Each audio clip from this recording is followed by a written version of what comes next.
அனைவருக்கும் வணக்கம். மீண்டும் உங்களை எல்லாம் கில்லி மாப்பிள்ளை ப்ரமோஷன் நிகழ்ச்சியில் சந்திப்பதில் பெரும் மகிழ்ச்சி. இந்த படத்தில் நான் ஏற்கனவே சொன்ன மாதிரி நிறைய கதாபாத்திரங்கள் உண்டு. சிறப்பு வாய்ந்த கதாபாத்திரங்களில் மிக மிக ஒரு முக்கியமான கதாபாத்திரம் இந்த படத்தினுடைய வில்லன் கதாபாத்திரம் பார்சேகர் என்கின்ற ஒரு கதாபாத்திரம். இந்த கதாபாத்திரம் இந்த படத்தினுடைய வெற்றிக்கு ரொம்ப ஹெல்ப் பண்ணும். என்னன்னு கேட்டிங்கன்னா, இந்த படத்தினுடைய டேர்னிங்க்கே அந்த கதாபாத்திரம் தான் ஒரு வழிகாட்டியாக இருக்கும்.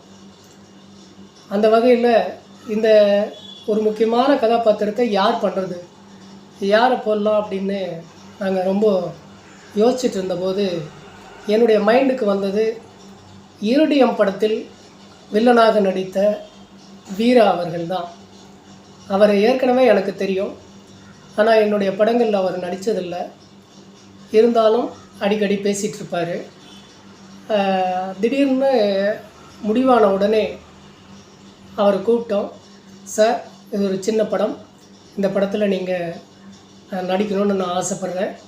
ஸோ இது வில்லன் கதாபாத்திரம்தான், ஒரு 3-4 நாள் தான் வரும், வாங்கன்னு கூப்பிட்டேன்.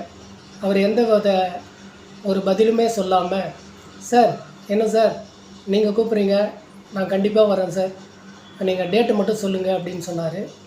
சரியான ஒரு நாள் குறித்தோம். அவர் வந்தார், சிறப்பாக நடித்து கொடுத்துட்டு போனார். அந்த நடிகருக்கு எங்களுடைய படக்குழுவின் சார்பில் மிக மிக நன்றியினை தெரிவித்துக் கொள்கிறோம். சார், உங்ககிட்ட அறிமுகப்படுத்துறதுல நான் ரொம்ப பெருமைப்படுறேன். ஹாய், என்னோட பேர் வீரா. நான் ஆர்டிஸ்ட்டு. மோர் தென் 30 மூவிஸ் மேலே தமிழ் மூவிஸில் பண்ணியிருக்கேன். கபாலி, சிங்கம் 3, VIP 2, மரகத நாணயம், ராட்சசன், லாபம், மிஸ்டர் ஹவுஸ் கீப்பிங், இப்போது கில்லி மாப்பிள்ளை அண்ட் வெப் சீரிஸ் கல்யாணம் டும் டும் டும் அப்படின்னு சொல்லி நிறைய படத்தில் கேரக்டர் ரோலாக பண்ணியிருக்கேன். அண்ட் மெயின் வில்லனாக இருடியம் அப்படின்ற ஒரு படத்தில் பண்ணியிருக்கேன். அதில் தான் யோகி பாபு சார் ஃபஸ்ட்டு வந்து ஃபுல் லென்த் காமெடினா இன்ட்ரடியூஸ் ஆனார். நான் அதில் மெயின் வில்லனாக பண்ணியிருப்பேன். ஸோ இந்த படத்தில் வந்து நான் ஒரு வில்லன் கேரக்டர் பண்ணியிருக்கேன். இப்போ நான் வந்து நான் எதுக்கு வந்திருக்கேன்னா, கில்லி மாப்பிள்ளை அப்படின்ற ஒரு படத்தை பற்றி பேச வந்திருக்கேன். ஸோ கில்லி மாப்பிள்ளை படத்தை பற்றி பேசுகிறதுக்கு முன்னாடி ஃபஸ்ட்டு டேரக்டரை பற்றி பேசிடுறேன். இந்த படத்தோட டேரக்டர் வந்து பத்மராஜா சார். பத்மராஜா சார் அப்படின்றவர் உங்களுக்கு ஆல்ரெடி பரிச்சயமானவர் தான். அவர் வந்து மாசாணி அப்படின்ற ஒரு வெற்றி படத்தை கொடுத்தவர். ஸோ சாரை பற்றி பேசணுன்னா, சாருக்கு வந்து காமெடி சென்ஸ் ரொம்ப அதிகம். நார்மலாக பேசும்போதே ரொம்ப காமெடியாக பேசுவார். ஸோ அந்த காமெடி சென்ஸை வந்து மொத்தத்தையும் இந்த படத்தில் இறக்கியிருக்காரு. காமெடி சென்ஸ் வந்து அவரோட காமெடி சென்ஸ் வந்து நல்லாவே படத்தில் வந்து ஒர்க் அவுட் ஆகிருக்கு, நல்லா வந்திருக்கு. ஏன் காமெடின்னு சொல்கிறேன்னு நினைக்காதீங்க. ஸோ படம் வந்து நல்லா ரொம்ப அற்புதமாக வந்திருக்கு, அதனால் சொல்லுவாங்க. அண்டு படத்தோட ஹீரோவை பற்றி பேச போகிறேன். அவரோட பேர் வந்து கார்த்தி. அவர் வந்து மிகப்பெரிய ஸ்டண்ட் ஆக்டர், ஃபைட்டர். ஸோ அவர் பெரிய பெரிய படங்களெல்லாம் வந்து ஸ்டண்ட் பண்ணியிருக்காரு. அண்ட் வந்து டூப் ஆர்டிஸ்ட்டாக பெரிய பெரிய ஹீரோஸ்க்கெல்லாம் வந்து டூப் ஆர்டிஸ்ட்டாக பண்ணியிருக்காரு.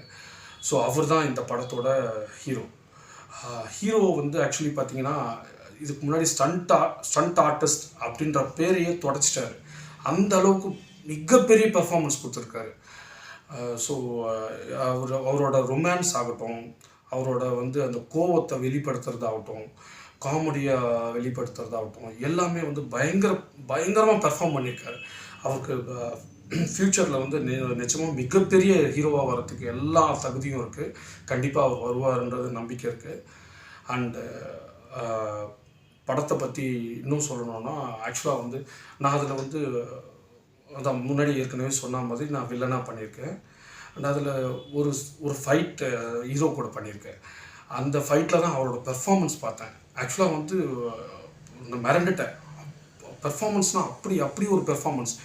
ஆக்சுவலாக நான் ஒரு சின்ன அனுபவத்தை நான் வந்து உங்கள்கிட்ட ஷேர் பண்ணிக்கணும்னு விரும்புகிறேன். ஸோ அந்த ஃபைட்டில் வந்து என்னோட பாதி ஆஃப் த இன்ட்ரடக்ஷனுக்கு அப்புறம் நான் வந்து ஹீரோவை கிக் பண்ணணும்.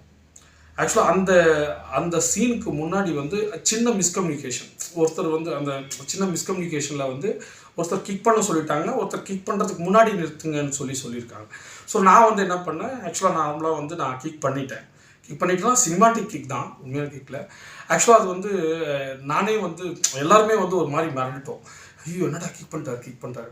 ஹீரோ வந்து பார்த்தீங்கன்னா அவ்வளோ ப்ரெசன்ஸ் ஆஃப் மைண்ட் அவருக்கு வந்து. இல்லைண்ணா நான் கேட்டேன், சாரி ஏதாவது பட்டுச்சு. இல்லைண்ணா கரெக்டாக பண்ணியிருக்கீங்க, ஒன்றும் பிரச்சனைண்ணா, இதுதான் படத்துக்கு என்ன தேவையோ அது கரெக்டாக இருக்குது. ஸோ நீங்கள் எதுவும் கவலைப்படாதீங்க, ஒரி பண்ணிக்க வேண்டாம், நல்லாயிருக்கு, நிஜமாக நான் ரொம்ப நல்லா வந்திருக்குண்ணே அப்படின்னு சொல்லி ரொம்ப இதுவாக பேசினார். எனக்கு ரொம்ப சந்தோஷம் அவர். ஸோ ஆக்சுவலி பார்த்தீங்கன்னா அவருக்கு இப்போது ஃபஸ்ட் மூவி ஹீரோ அப்படின்ற ஒரு அந்தஸ்து வந்துடுச்சு அவருக்கு. இருந்தாலும் அந்த ஒரு சில ஒரு சிலர்லாம் வந்து பார்த்திங்கன்னா ஃபஸ்ட்டு படத்தில் ஹீரோன்னு பண்ணும்போது கொஞ்சம் பந்தா இருக்கும். அதெல்லாம் எதுவுமே இல்லை. ரொம்ப ஜோவியலாக பாடினார். ஸோ அதை வச்சு தான் சொல்கிறேன், அவர் மிகப்பெரிய ஹீரோவாக வர்றதுக்கு எல்லா ஆப்பர்ச்சுனிட்டிஸும் கண்டிப்பாக கடவுள் அவர் கொடுக்கணும்னு நான் வேண்டிக்கிறேன். அண்ட் ஒன் மோர் திங் என்னென்னா, மெயின் திங் என்னென்னா, ப்ரொடியூசரை பற்றி சொல்லி ஆகணும். இந்த படத்தோட ப்ரொடியூசர் வந்து மீனா வெங்கடாச்சலம். ஆக்சுவலி அவங்க வந்து தமிழ் சினிமாவில் மிகப்பெரிய தயாரிப்பாளராக வர்றதுக்கு எல்லா சாத்தியக்கூறுகளும் இருக்குது. என்னென்னா டைரக்டர் சார் வந்து படத்துக்கு என்ன தேவையோ அதை கேட்கும்போது அதை வந்து முகம் கோணாமல் எல்லாத்தையும் பண்ணாங்க. ஆக்சுவலாக இது நார்மல் பட்ஜெட் தான், நார்மல் பட்ஜெட் படம் தான். பட் நான் அங்கே போய் பார்க்கும்போது பயங்கரமாக மிரண்டுட்டேன். ஏன்னா பெரிய பட்ஜெட் படங்கள் எப்படி இருக்குமோ அந்த மாதிரி இருந்தது. Crane, jimmy jib, track and trolley எல்லாமே யூஸ் பண்ணாங்க. பெரிய படத்துக்கு எப்படி யூஸ் பண்ணாங்களோ அதே மாதிரி இருந்தது. நான் அதான் டேரக்டர்கிட்ட கேட்டேன், என்ன சார் நார்மல் பட்ஜெட் சின்ன பட்ஜெட் படம்னு சொன்னீங்க, பெரிய பட்ஜெட் படம் மாதிரி இருக்குது சார் பார்க்குறதுக்கு அப்படின்னு. ஸோ நல்லா மிரட்டிட்டாங்க. அந்த ஃபைட் எக்ஸ்பீரியன்ஸ் எனக்கு வந்து அந்த நினைவுகள் வந்து எனக்கு மனசோடு அப்படியே இருக்குது. ஸோ அதை தான் சொல்ல வந்தேன். படம் வந்து கண்டிப்பாக மிகப்பெரிய வெற்றி படமாக அமையும். அது உங்களால் தான் முடியும். ஸோ தயவு செஞ்சு நீங்கள் தியேட்டருக்கு போய் படத்தை பாருங்கள். மிகப்பெரிய வெற்றி படமாக ஆக்கிறது உங்கள் கையில் தான் இருக்குது. அண்ட் கண்டிப்பாக தியேட்டருக்கு போய் பாருங்கள். That's it. Thanks. Veera sir பேசுனதை கேட்டீங்க. அவர் சொன்னது போல் இந்த படம் ஒரு வெற்றி படமாக அமையும். உங்களுக்கு பிடித்த படமாக இது இருக்கும். இந்த படத்தை நீங்கள் எல்லோரும் திரையில் கண்டு மகிழ வேண்டும் என்று நாங்கள் எல்லோரும் ஆசைப்படுகிறோம். எல்லாரும் தியேட்டருக்கு வாங்க. இந்த படம் மிக விரைவில் ரிலீஸ் பண்ண போகிறேன். எல்லோரும் தியேட்டருக்கு வந்து இந்த படத்தை பார்த்து ரசித்து எங்களுக்கு ஆதரவு கொடுக்கணும்னு நான் கேட்டுக்கிறேன். மீண்டும் அடுத்த ப்ரமோஷன் நிகழ்ச்சியில் இன்னொரு திரைக்கலைஞரோடு உங்களை சந்திக்க வரேன். நன்றி, வணக்கம்.